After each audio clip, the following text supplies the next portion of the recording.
Hello viewers, welcome to pharma universe. இன்றைக்கி இந்த வீடியோவில் என்ன பார்க்க போகிறோம்னு வந்து பார்த்தீங்கன்னா, ஆர்ஆர்பி ஃபார்மசிஸ்ட்கான நோட்டிஃபிகேஷன் வந்து பார்த்தீங்கன்னா விட்டுருக்காங்க. ஸோ நம்ம வந்து ஏற்கனவே நம்ம சேனல் அப்டேட் பண்ணியிருந்தோம். 105 போஸ்ட்டுக்கு வந்து இந்த வருஷம் மறுபடியும் கண்டக்ட் பண்ண போகிறாங்க அப்படின்னு சொல்லியிருந்தோம். ஸோ ஹிஸ்ட்ரியிலே அந்த மாதிரி கிடையாது. ஏன்னா 5 இயர்ஸ் ஒன்ஸ் தான் பார்த்தீங்கன்னா இந்த ஃபார்மசிஸ்ட் எக்ஸாம் வந்து கண்டக்ட் பண்ணிட்டு இருந்தாங்க ஆர்ஆர்பியில். ஸோ 2015, 19 அப்புறம் 24 கண்டக்ட் பண்ணாங்க. அதுக்கான ரிசல்ட்டும் இன்னும் வரல. ஸோ அடுத்த நோட்டிஃபிகேஷனை வந்து பார்த்திங்கன்னா அடுத்து விட்டுட்டாங்க. ஸோ இது வந்து ஏற்கனவே வந்து 224 வேக்கன்சிஸ்க்கு வந்து ஒரு 4 மாதம் முன்னாடி பார்த்திங்கன்னா எக்ஸாம் வச்சுருந்தாங்க. இப்போ மறுபடியும் 105 போஸ்ட்டுக்கு வந்து விட்டுருக்காங்க. ஸோ இப்போ வந்து பார்த்திங்கன்னா இதுக்கு வந்து ஃபுல் டீட்டெயிலாக வந்து பேச போகிறோம். அதனுடைய ஏஜ் லிமிட்டு, அப்புறம் சிலபஸ்ஸு, அப்புறம் போஸ்டிங் வந்து நம்ம தமிழ்நாட்டில் மொத்தம் எத்தனை இருக்குது, ஸோ அது எப்படி கேட்டகரைஸாக பிரிச்சிருக்காங்க, அப்ளிகேஷன் டீல்ஸ் எல்லாமே பார்க்க போகிறோம். So let's get into the video.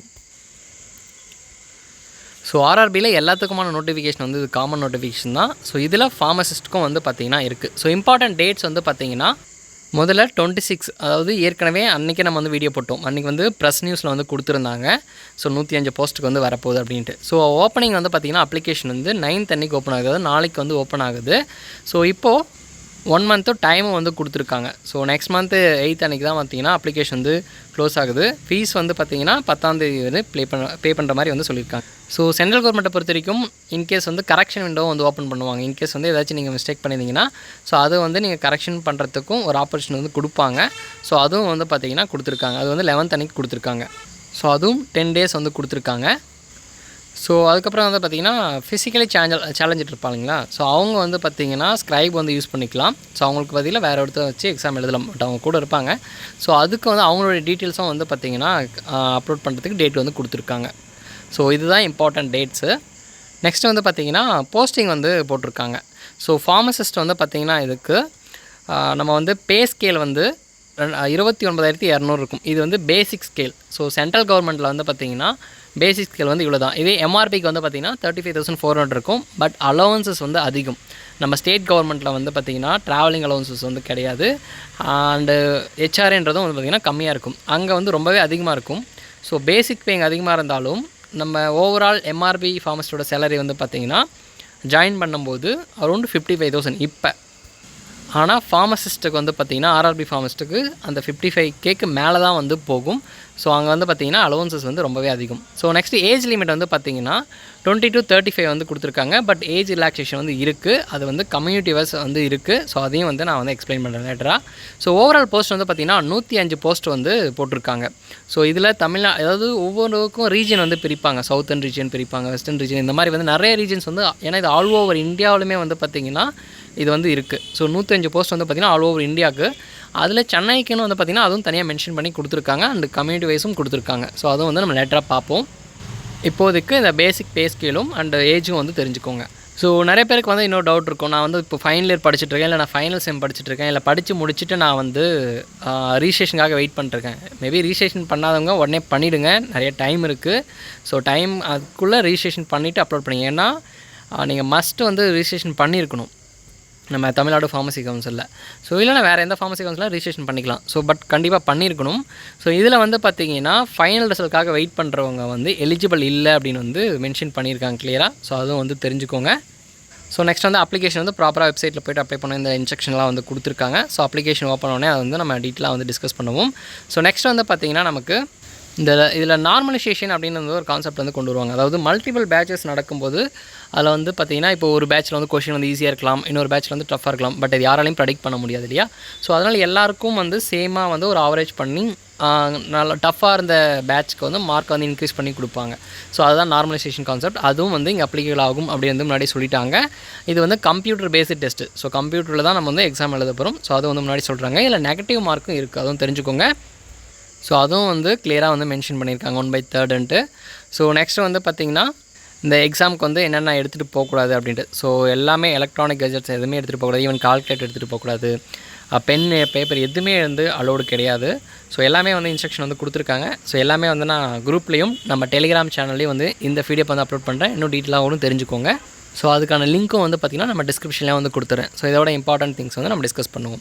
Next வந்து பார்த்திங்கன்னா நமக்கு வந்து இந்த ஏஜ் லிமிட் வந்து சொல்லியிருந்தீங்களா, ஸோ அதுக்கு ரிலாக்ஸேஷன் இருக்குது. ஸோ அதை பற்றி பார்ப்போம். ஸோ இப்போ வந்து பார்த்திங்கன்னா நமக்கு வந்து 20 to 35 வந்து கொடுத்துருந்தாங்க. ஸோ 20 to 35 அப்படின்றது வந்து காமனாக எல்லாருக்கும் வந்து ஏஜ் இருக்குது.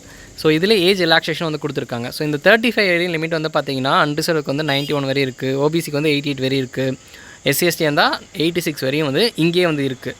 ஸோ இதுக்கப்புறம் வந்து பார்த்திங்கன்னா ஏஜ் ரிலாக்ஸேஷன் வந்து எஸ்டிஎஸ்டிக்கு வந்து பார்த்திங்கன்னா 5 இயர்ஸ் வந்து கொடுத்துருக்காங்க.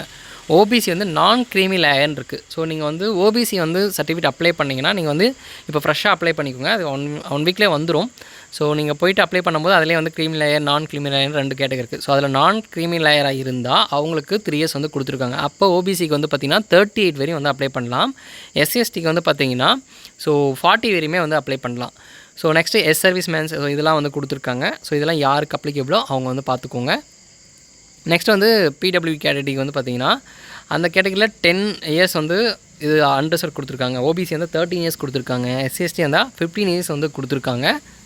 ஸோ நெக்ஸ்ட்டு வந்து சர்வீஸ் மேன்ஸ் வந்து அதுவும் கொடுத்துருக்காங்க. ஸோ இதுக்கு யார் அப்ளிகபிளோ அதை நீங்கள் பார்த்து தெரிஞ்சுக்கோங்க. நெக்ஸ்ட்டு ஃபீமேல் கேண்டிடேட்ஸ் வந்து அவங்க வந்து விடோவாக இருந்தால், டைவர்ஸ் ஆகிருந்தா, இல்லை வந்து அவங்க செப்பரேட்டாக இருந்தால் அவங்களுக்கும் வந்து ரிலாக்ஸேஷன் வந்து கொடுத்துருக்காங்க.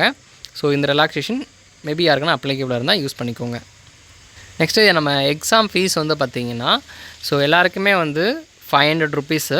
இது எஸ்சிஎஸ்டி, எக்ஸ் சர்வீஸ் மேனா, இல்லை வந்து பிடபிள்யூபிடி கேண்டிடேட்டாக இருந்தால், இல்லை female, transgender, next minorities, so இவங்கெல்லாம் வந்து இருந்தீங்கன்னா உங்களுக்கு வந்து 250 ருபீஸ் தான் வந்து அப்ளிகேஷன் ஃபீஸ் வந்து சார்ஜ் பண்ணுவாங்க. ஸோ இது வந்து ரீஃபண்டபிள் வந்து கிடையாது.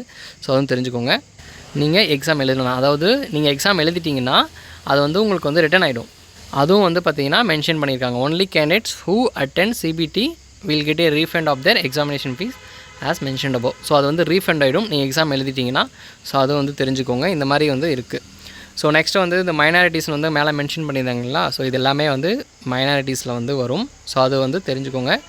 நெக்ஸ்ட்டு வந்து பார்த்திங்கன்னா இது எல்லாமே நான் வந்து பிடிஎஃபாக கொடுக்குறேன். ஒன்ஸ் நீங்களும் வந்து கோத்ரோ பண்ணுங்கள். நெக்ஸ்ட்டு நம்ம அந்த எக்ஸாமோட பேட்டர்ன் வந்து பார்க்கலாம். ஸோ நம்ம ஏற்கனவே டிஸ்கஸ் பண்ணியிருக்கோம். ஸோ நமக்கு வந்து பார்த்திங்கன்னா ஆர்ஆர்பி ஃபார்மசிஸ்ட்டுக்கு மொத்தமே இந்த 100 கொஷின். ஸோ இந்த 100 கொஷினில் வந்து பார்த்திங்கன்னா 70 கொஷின் வந்து சப்ஜெக்ட்லேருந்து கேட்பாங்க, நம்ம ஃபார்மா சப்ஜெக்ட்.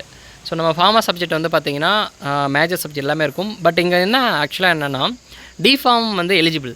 ஆனால் கொஷின் எப்படி இருக்குன்னா பிஃபார்ம் ஸ்டாண்டர்டு அதிகமாக தான் இருக்கும். ஃபார் எக்ஸாம்பிளுக்கு வந்து பார்த்திங்கன்னா டிஃபார்மில் படிக்கிற மோஸ்ட் ஆஃப் த சாப்டர்ஸ்லேருந்து வந்துடும். அடிஷ்னலாக பிஃபார்ம் படிக்கிற சாப்டர்ஸ்லேருந்து வந்து கொஷின் வரும். நம்ம பின்னாடி வந்து அந்த சிலபஸை டிஸ்கஸ் பண்ணும்போது தெரியும். ஸோ சிம்பிளாக சொல்லலாம், அந்த ஃபார்மோகோ விஜிலன்ஸ்லாம் வந்து பார்த்திங்கன்னா டிஃபார்முக்கு வந்து சிலபஸில் கிடையாது. ஜஸ்ட் ஒரு 1 சாப்டர் மாதிரி போயிடும். பட் நம்ம பிஃபார்முக்கு வந்து பார்த்திங்கன்னா ஒரு சப்ஜெக்டே இருக்குது. ஸோ அந்த மாதிரி வந்து டீட்டெயிலாக வந்து கொடுப்பாங்க. பயோடெக்னாலஜிலாம் டிஃபார்முக்கு வந்து கிடையாது, பட் பிஃபார்முக்கு இருக்குது. ஸோ அதுலேருந்தெல்லாம் கொஷின் வரும். ஸோ அதெல்லாம் வந்து பார்த்திங்கன்னா ஆல்மோஸ்ட் வந்து 70 கொஷின்ஸ் வந்து நம்ம சப்ஜெக்ட்லேருந்து வரும். மீதி 30 கொஷின்ஸ் வந்து பார்த்திங்கன்னா ஜென்ரலாக வரும். அது வந்து ஆப்டிடியூட், ரீசனிங், அப்புறம் ஜிகே, ஸோ இதெல்லாம் வந்து சேர்த்து 100 கொஷின்ஸ் வந்து வரும். நெகட்டிவ் மார்க் வந்து இருக்குது. ஸோ அது வந்து கண்டிப்பாக தெரிஞ்சுக்கோங்க. நம்ம எம்ஆர்பிக்கு வந்து இந்த மாதிரி நெகட்டிவ் மார்க் வந்து கிடையாது. ஸோ நம்ம வந்து 100 கொஷினுக்கு 100மே அட்டன் பண்ணலாம். பட் இங்கே அந்த ரிஸ்க் வந்து எடுக்கக்கூடாது. ஸோ எந்த அளவுக்கு நல்லா தெரியுதோ அந்த கொஷின்ஸ் பண்ணி தான் அட்டன் பண்ணணும். ஸோ இங்கே மறுபடியும் மென்ஷன் பண்ணியிருக்காங்க பாருங்கள். ஸோ 1/3 வந்து நெகட்டிவ் மார்க் வந்து இருக்குது. ஸோ அது வந்து தெரிஞ்சுக்கோங்க. அதுக்கேற்ற மாதிரி தான் வந்து பார்த்திங்கன்னா நம்ம வந்து நம்மளுடைய எக்ஸாம் ப்ரிப்பேர் பண்ணுறதுலேருந்தும் அந்த கொஷின் அட்டன் பண்ணுறதுலாம் வந்து இருக்கும். ஸோ இந்த 70 கொஷின் ப்ளஸ் 30 கொஷின்ஸ் வந்து ஜிகே இருக்க போது அதுக்கேற்ற மாதிரி ப்ரிப்பேர் பண்ணணும். ஈவன் எக்ஸாம் எழுதும் போதும் வந்து பார்த்திங்கன்னா நமக்கு டைம் இருந்தாலும் எல்லாமே கொஷின் அட்டன் பண்ணக்கூடாது, நல்லா தெரிஞ்சது அட்டன் பண்ணணும். அடுத்து ஒரு சிலர் வந்து கேல்குலேட்டடாக வந்து ரிஸ்க் எடுக்கலாம். ஸோ இவ்வளோ கொஷின் நம்ம எடுத்திருக்கோம், ஸோ இவ்வளோ 10 கொஷின் அடிக்கிறோம், அதில் 4 கொஷின் எல்லாம் 6 கொஷின் தப்பானாலும் இவ்வளோ தான் நமக்கு நெகட்டிவாக போக போகுது. ஸோ அப்படியே வந்து கேல்குலேட் பண்ணி ரிஸ்க் எடுக்கலாம். ஸோ அந்த மாதிரி வந்து இருக்குது. ஸோ எல்லாமே நான் வந்து எக்ஸாம் ப்ரிப்ரேஷனுக்கு வந்து தனியாக ஒரு வீடியோ மேக் பண்ணுறேன். ஸோ நெக்ஸ்ட் வந்து பார்த்திங்கன்னா நம்ம அந்த போஸ்ட் வந்து சொல்லியிருந்தோம் இல்லையா, எங்கெங்கே வந்து எவ்வளோ போஸ்ட் அப்படின்ட்டு. ஸோ அதை வந்து டிஸ்கஸ் பண்ணுவோம். அதுக்கு முன்னாடி அப்ளிகேஷனோட லிங்க்கும் வந்து இங்கே இருக்குது பாருங்கள். ஒவ்வொரு ரீஜனுக்கும் ஒவ்வொரு அப்ளிகேஷன் லிங்க் வந்து இருக்கும். ஸோ இப்போ நம்ம வந்து காமனாக வந்து இந்தியா ஃபுல்லாக அப்ளை பண்ணலாமா அப்படின்னு கேட்டால் அப்படி பண்ண முடியாது. நம்ம பர்டிகுலராக ஒரு ரீஜன் வந்து சூஸ் பண்ணணும். அந்த ரீஜனில் தான் வந்து பார்த்திங்கன்னா நம்ம வந்து அப்ளிகேஷன் வந்து பண்ணணும்.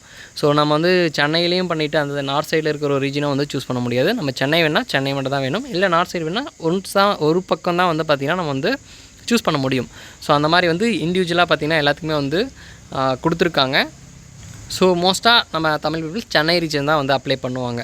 ஸோ அதுவும் வந்து தெரிஞ்சுக்கோங்க. இதில் வந்து பார்த்திங்கன்னா நமக்கு ஃபார்மசிஸ்ட்டுக்கு வந்து எலிஜிபிலிட்டி க்ரைட்டேரியா வந்து சொல்லியிருக்காங்க. ஸோ 12th முடிச்சுட்டு சயின்ஸ் ஆர் இட்ஸ் ஈக்குவலண்ட் இங்கே வந்து பார்த்திங்கன்னா டிப்ளமோ இன் ஃபார்மசி வந்து கொடுத்துருக்காங்க அண்டு பேச்சுலர் இன் ஃபார்மசி வந்து கொடுத்துருக்காங்க. ஃபார்ம் டி வந்து இங்கே மென்ஷன் பண்ணலை. பட் ஃபார்ம் டி வந்து எலிஜிபிள் தான். ஏன்னா அவங்க என்ன சொல்லியிருக்காங்கன்னா இட்ஸ் ஈக்குவலன்ட்டு வந்து சொல்லிட்டாங்க. So equivalence and registered as a pharmacist under the pharmacy act 1940. So நம்ம ஃபார்ம் டி முடித்தவங்களும் பார்த்திங்கன்னா ஃபார்மசி கவுன்சில் தான் வந்து ரிஜிஸ்ட்ரேஷன் பண்ணுறாங்க. ஸோ அவங்களுக்கும் வந்து ரிஜிஸ்ட்ரேஷன் ஃபார்மசி சர்டிஃபிகேட் வந்து கொடுக்குறாங்க. ஸோ அவங்களும் கண்டிப்பாக எலிஜிபிள் தான் இந்த நோட்டிஃபிகேஷன் படி. ஸோ அவங்க வந்து இங்கே மென்ஷன் பண்ணல அப்படின்றது வந்து நீங்கள் அப்ளை பண்ணாமல் இருக்காதீங்க. ஸோ கண்டிப்பாக வந்து அப்ளை பண்ணுங்கள். ஸோ இந்த நோட்டிஃபிகேஷன் படி அவங்களும் வந்து எலிஜிபிள் தான். ஸோ இங்கே வந்து பார்த்திங்கன்னா ஓவராலாக வந்து நம்ம ஏற்கனவே சொல்லிட்டோம் 105 போஸ்ட் வந்து நம்ம ஃபார்மசிஸ்ட்டுக்கு வந்து இருக்குது. ஸோ இதில் நம்ம ஃபார்மசிஸ்ட்டுக்கு வந்து பார்த்திங்கன்னா நம்ம சென்னை ரீஜனுக்கு தனியாக வந்து கொடுத்துருக்காங்க. சென்னை ரீஜனுக்கு ஃபார்மசிஸ்ட்டுக்கு வந்து பார்த்திங்கன்னா 12 போஸ்ட் வந்து இருக்குது ஓவராலாக. ஸோ இங்கே பார்த்திங்கன்னா தெரியும். அதுலேயும் வந்து பார்த்திங்கன்னா அன்ரிசர்வ்டுக்கு வந்து 3 கொடுத்துருக்காங்க. எஸ்சிக்கு வந்து 3 கொடுத்துருக்காங்க. ஸோ இங்கே மேலே பார்த்திங்கன்னா தெரியும். அன்ரிசர்வ்டுக்கு வந்து பார்த்திங்கன்னா 3, நெக்ஸ்ட்டு எஸ்சிக்கு வந்து 3, எஸ்டிக்கு வந்து பார்த்திங்கன்னா 4, ஓபிசிக்கு 2. ஸோ இந்த மாதிரி வந்து கொடுத்துருக்காங்க. இதுதான் நம்ம ஃபார்மசிஸ்ட்க்கு வந்து சென்னை ரீஜனுக்கு. அன்ரிசர்வ்டில் வந்து ஓப்பன் கேட்டகரியில் 3, ஓபிசியில் வந்து 3, எஸ்டியில் வந்து 4, ஓபிசியில் 2 இருக்குது. ஸோ ஓவரால் வந்து 12. இன்னொன்று வந்து பார்த்திங்கன்னா எக்ஸ் சர்வீஸ் மேனுக்கு வந்து கொடுத்துருக்காங்க. அண்ட் வந்து ஹெச்ஐக்கு, அதாவது இங்கே வந்து பார்த்திங்கன்னா அதாவது இது வந்து ஹியரிங் இம்பேர்டுன்னு சொல்லுவாங்க. ஸோ அந்த கேட்டகரியில் வந்து ஒரு போஸ்ட் வந்து கொடுத்துருக்காங்க. மற்ற டிசபிலிட்டிஸ்க்கு வந்து கிடையாது, ஹியரிங்க்கு மட்டும் தான் இங்கே வந்து கொடுத்துருக்காங்க. ஸோ அது வந்து நோட் பண்ணிக்கோங்க. ஸோ ஓவராலாக வந்து பார்த்திங்கன்னா நமக்கு வந்து 12 போஸ்ட்டு. அதில் இம்பார்ட்டண்ட்டாக நம்ம பார்க்க வேண்டியது இந்த அன்ரிசர்வ்டுக்கு 3, எஸ்சிக்கு வந்து 3, எஸ்டிக்கு வந்து 4, ஓபிசிக்கு வந்து 2. ஸோ இது வந்து இருக்குது. ஸோ இது வந்து கண்டிப்பாக வந்து 12 போஸ்ட் தான் அப்படின்னு நினைக்காதீங்க. இது வந்து கண்டிப்பாக வந்து நீங்கள் அதுக்கான ப்ரிப்ரேஷன் பண்ணிங்கன்னா அந்த 12 பேரில் நீங்கள் ஒருத்தராக இருப்பீங்க. லாஸ்ட் டைம் வந்து இஎஸ்ஐசி எக்ஸாம் வந்து நடந்தது. மொத்தமே வந்து பார்த்திங்கன்னா 4 போஸ்ட்டு தான். அந்த 4 போஸ்ட்டுக்கு தமிழ்நாட்டிலேருந்து அப்ளை பண்ணது ஒரு 1000 பேர். அந்த தமிழ்நாட்டில் தமிழ் பீப்புள் அப்ளை பண்ணது வந்து பார்த்திங்கன்னா 300 பேர் கூட இருக்க மாட்டாங்க. நான் அந்த ஏன்னா லிஸ்ட்டு இருக்கும். நம்ம தமிழ்நாட்டில் எத்தனை பேர் அப்ளை பண்ணிக்காங்கன்னா அவங்களோட மார்க்லாம் நம்ம பார்க்கலாம். அப்படி பார்க்கும்போது அந்த லிஸ்ட்டு பார்த்தா எல்லாமே நார்த் இந்தியன்ஸ். ஒரு நேமை வச்சு நம்ம சொல்ல முடியல, தமிழ் பீப்புள்ஸும் நார்த் பீப்புள்ஸும். அப்படி பார்க்கும்போது வந்து பார்த்திங்கன்னா நார்த் சைட்லேருந்து தமிழ்நாட்டுக்கு, அதுவும் இஎஸ்ஐசி போஸ்ட்டுக்கு 4 பேர் ரெக்ரூட்மெண்ட் பண்ணியிருக்காங்க. அந்த 4 பேருக்கு வந்து பார்த்திங்கன்னா அத்தனை பேர் வந்து நார்த் சைட்லேருந்து அப்ளை பண்ணியிருக்காங்க. நம்ம தமிழ்நாட்டிலேருந்து மோஸ்ட்டாக யாரும் அப்ளைவே பண்ணல. சரி, ஓகே. அப்ளை பண்ணதும் வந்து பார்த்திங்கன்னா நான் அந்த 1000 பேரில் 4 பேர் செலக்டே ஆகலை. ஏன்னா அங்கே வந்து இப்போ நமக்கு தமிழ்நாட்டில் எப்படி தமிழ் எலிஜிபிலிட்டி இருக்கோ அந்த மாதிரி அங்கே வந்து ஜிகேலையும் வந்து 20 மார்க் வந்து எடுக்கணும். 50க்கு ஜிகேல 20 மார்க் எடுத்தால் தான் நம்ம சப்ஜெக்டில் இருக்கிற மார்க்கை வந்து வேலிடாக இருக்கும். பட் ரிசல்ட் நம்ம பார்க்க முடியும், மார்க் பார்க்க முடியும். ஸோ இந்த 50க்கு 20 மார்க் வந்து எடுக்கவே இல்லை. 2 பேர் தான் எடுத்திருந்தாங்க. அவங்களோட சப்ஜெக்ட் மார்க் கேட்டிங்கன்னா ஒன்லி 40 தான் அவுட் ஆஃப் 100க்கு. அதாவது 50க்கு 20 எடுத்துட்டாங்க, 100க்கு 40 எடுத்துட்டாங்க. இதே நம்ம பசங்க நிறைய பேர் என்ன பண்ணியிருந்தாங்கன்னா சப்ஜெக்ட்டுக்கு 100க்கு வந்து பார்த்திங்கன்னா எனக்கு தெரிஞ்சு 78 மார்க் வந்து எடுத்திருந்தாங்க. பட் ஆனால் அவங்க சப்ஜெக்டில் வந்து பார்த்திங்கன்னா 20 மார்க் வந்து எடுக்கலை. அதாவது சப்ஜெக்டில் 40 மார்க் எடுத்தவர் குவாலிஃபை ஆகிட்டார். பட் ஆனால் ஜிகேல அவர் வந்து 20 எடுத்துட்டார். இன்னொருத்தர் வந்து பார்த்திங்கன்னா சப்ஜெக்டில் 78 மார்க் எடுத்திருந்தார், ஜிகேல வந்து பாஸ் பண்ணல. ஏன்னா அப்போ வந்து ஜிகே வந்து எலிஜிபிலிட்டி மாதிரி வந்து யாருக்கும் தெரியல. ஸோ இப்போ ஆர்ஆர்பிக்கு எப்படி வந்து கொடுத்துருந்தோம் அதே மாதிரி கொடுத்துருந்தாங்க. ஸோ எல்லாமே சப்ஜெக்டில் நல்லா மார்க் எடுத்து அதிலே வந்து மெரிட்டில் போயிடலாம் அப்படின்னு நினச்சிட்டாங்க. ஆனால் ஜிகே வந்து பார்த்திங்கன்னா கஷ்டம்னு சொல்கிறத விட ஜிகே படிக்கிறவங்களுக்கு அது ஈஸியாக. அதாவது நீங்கள் எஸ்எஸ்சி எக்ஸாம் எழுதியிருந்தாலோ இல்லை வந்து அதர் பேங்கிங் எக்ஸாம் அந்த மாதிரி எக்ஸாம்லாம் ட்ரை பண்ணியிருந்தாங்கன்னா கண்டிப்பாக அவங்களுக்கு வந்து ஈஸி. ஏன்னா இந்த பர்சன் வந்து பார்த்திங்கன்னா அந்த மாதிரி ஒரு பர்சன் தான். அவங்க அதர் அந்த பேங்க் எக்ஸாம், எஸ்எஸ்சி எக்ஸாம் இந்த மாதிரி படித்ததுனால அவங்க ஈஸியாக இதில் வந்து ஸ்கோர் பண்ணிட்டாங்க. சப்ஜெக்ட் அவங்க வந்து சும்மா பிஃபார்ம் படித்தா ஒரு பேசிக் நாலேஜ் வரும் இல்லையா, அந்த நாலேஜில் இந்த 40 மார்க் எடுத்துட்டாங்க. ஸோ அந்த 40 மார்க்கை வந்து அவங்களுக்கு அந்த இடத்துல வந்து யூஸ்ஃபுல்லாக இருந்தது. 78 மார்க் எடுத்தும் வேஸ்ட்டாக போயிடுச்சு. ஸோ இது எதுக்கு சொல்ல வரேன்னா 4 போஸ்ட்டில் 2 போஸ்ட் தான் ஃபில் பண்ணாங்க. ஏன்னா 2 பேர் தான் ஜிகேயில் பாஸ் பண்ணியிருந்தாங்க அந்த 1000 பேரில். அதனால தான் சொல்கிறேன். ஸோ அப்போ 2 போஸ்ட்டு வந்து பார்த்திங்கன்னா வேறு வச்சு தான் ஃபில் பண்ணாங்க. ஸோ இப்படி இருக்கும்போது நம்ம 12 போஸ்ட்டுன்னு வந்து விட வேண்டாம். ஸோ கண்டிப்பாக அப்ளை பண்ணுங்கள், அதுக்கான ஒர்க் அவுட் பண்ணுங்கள். கண்டிப்பாக அந்த 12 பேரில் நீங்கள் ஒருத்தராக இருப்பீங்க. ஸோ அதுக்காக தான் இந்த டீட்டெயிலிங் வந்து கொடுக்குறேன். ஸோ கண்டிப்பாக யூஸ்ஃபுல்லாக இருக்கும்னு நினைக்கிறேன். ஸோ நெக்ஸ்ட்டு வந்து பார்த்திங்கன்னா நம்ம சிலபஸ் வந்து டிஸ்கஸ் பண்ணுவோம். ஸோ நான் ஏற்கனவே சொல்லியிருந்தேன், நம்ம சிலபஸ் வந்து பார்த்திங்கன்னா அங்கே டிஃபார்ம் எலிஜிபிள்னு கொடுத்துட்டாங்களா. பட் டிஃபார்ம் வந்து பார்த்திங்கன்னா இந்த ஃபிசிக்கல் ஃபார்மசூட்டிக்ஸ் வந்து ரொம்ப டெப்த்தாக படிக்க மாட்டாங்க, இண்டஸ்ட்ரியல் ஃபார்மசி படிக்க மாட்டாங்க, quality assurance, instrument method of analysis எல்லாமே வந்து பார்த்திங்கன்னா டிஃபார்ம் வந்து படிக்க மாட்டாங்க. ஸோ இந்த மாதிரி எல்லாமே வந்து கொஞ்சம் பிஃபார்ம் படித்தவங்க அந்த இடத்துல டாமினேட் பண்ணுறாங்க.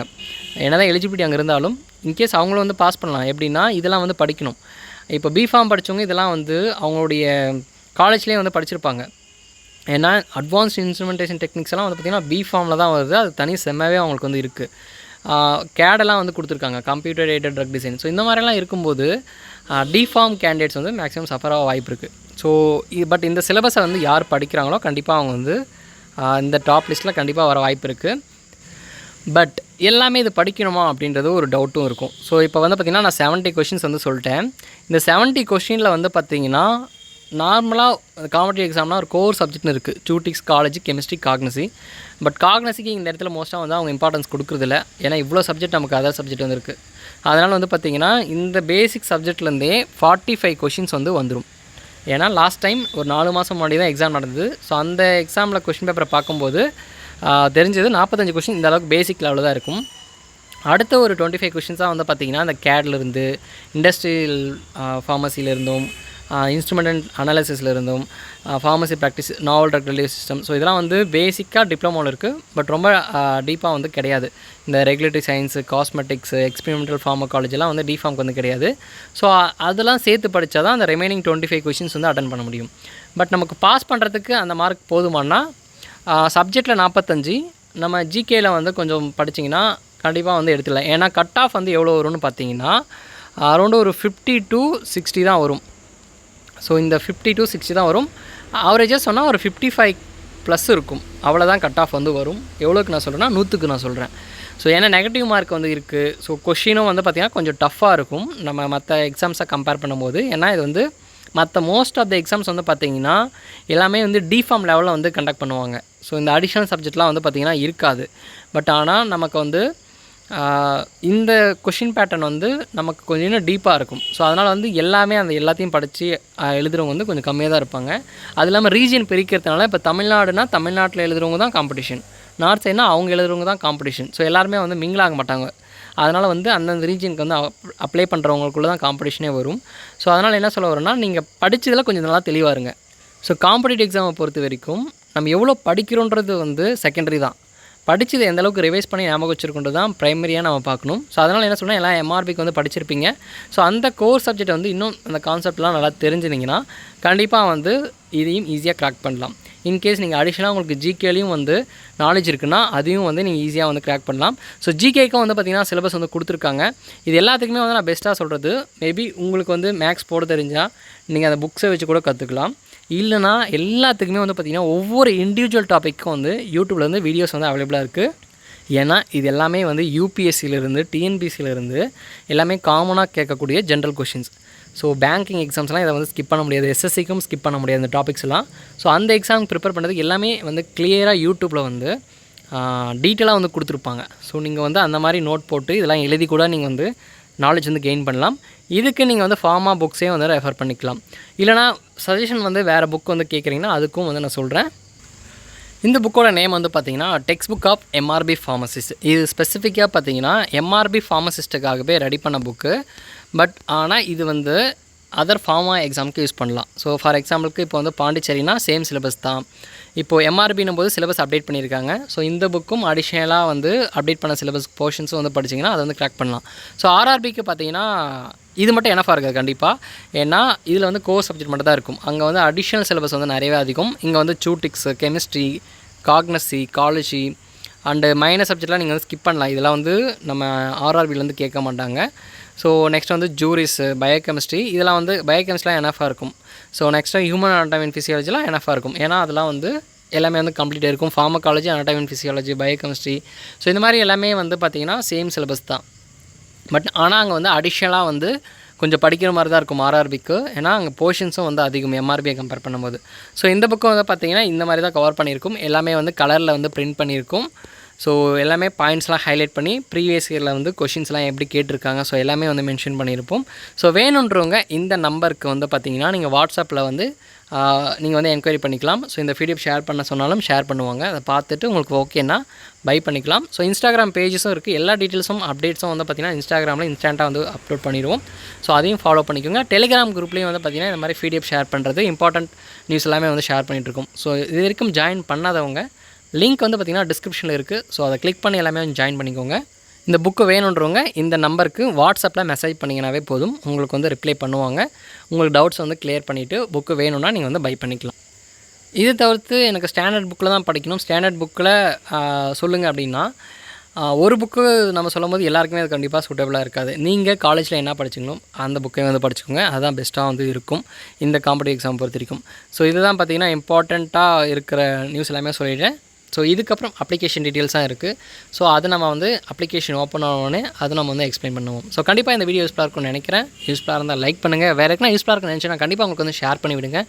ஃபார்மா பீப்புள்ஸ்க்கு எல்லாத்துக்குமே வந்து ஷேர் பண்ணிவிடுங்க. ஏன்னா நார்த் இந்தியன்ஸ்க்கு இருக்கிற அவேர்னஸ் வந்து பார்த்திங்கன்னா ஃபார்மா ஃபீல்டில் சவுத் இந்தியன்ஸ் நம்ம ஸ்பெசிஃபிக்காக தமிழ்நாடு பீப்புள்ஸ்க்கு அதிகமாக கிடையாது. 100 பேர்னால் 10 பேருக்கு தான் இந்த நியூஸே தெரியும். அந்த மாதிரி தான் வந்து போயிட்டுருக்கு. ஸோ அதனால தான் சொல்கிறேன், முடிஞ்ச அளவுக்கு ஷேர் பண்ணிவிடுங்க. அட்லீஸ்ட் எக்ஸாம் இருக்குன்னா தெரியப்படுத்துங்க, அப்ளை பண்ண வைங்க. இந்த 12 போஸ்ட்டு தமிழ் பீப்புள்ஸ் தான் எடுக்கணும் அப்படின்னு கண்டிப்பாக வந்து ப்ரிப்பேர் பண்ணுங்கள். கண்டிப்பாக வந்து அச்சீவ் பண்ணிடலாம். ஸோ வேறு ஏதாவது டவுட் இருந்துச்சுன்னா கண்டிப்பாக வந்து கமெண்ட் பண்ணுங்கள். வேறு ஏதாவது அதவே நான் வந்து வீடியோவை மேக் பண்ணுறேன். இல்லைனா கண்டிப்பாக இண்டிவிஜுவலாக ரிப்ளை பண்ணுறேன். ஸோ தேங்க்யூ ஃபார் வாட்சிங் திஸ் வீடியோ.